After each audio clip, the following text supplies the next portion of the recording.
how do you all manage this 20% margins? I mean, you all sell quality bikes at a very, very affordable price, as you said, from whatever, 35,000 rupees or 50,000 rupees in India and $500 abroad. But you still, you have your fist on that 20%.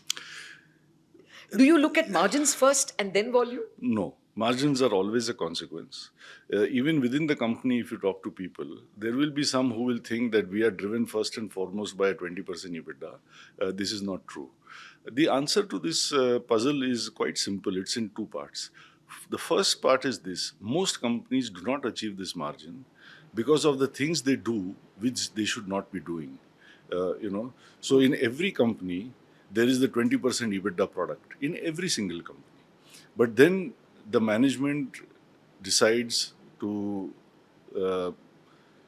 cross the boundaries of the brand. And I'll be very candid in saying this. For example, if Maruti were only a small car maker, its EBITDA would be higher than if they tried to put money into developing and selling bigger cars. Because consumers don't necessarily want a bigger car with a M on the bonnet. Hero is very successful with small motorcycles, not necessarily with big motorcycles. Bajaj is relatively successful with big motorcycles, not necessarily with small motorcycles. So I think every brand has its place, and that's why I say to people that when we talk about go-to-market strategy, I always say my go-to-market strategy starts with go-to brand. If you want to participate in a different segment, you have to go with a different brand.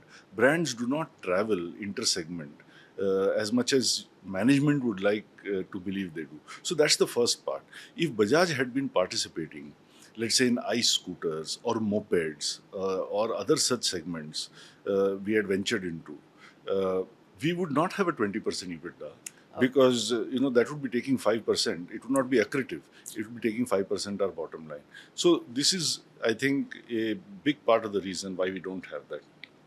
The second one is Bajaj is actually a 21 or 22% EBITDA company. Actually, what I mean is this. Mark Twain said, "Don't let your schooling interfere with your education." And we say to ourselves similarly, "Don't let your entrepreneurship interfere with your."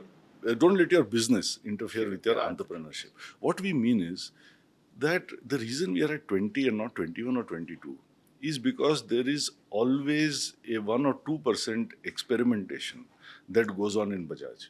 Sometimes that is invested in creating a new market in Africa.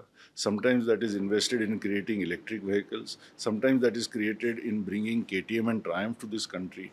So there is always a startup within the legacy company.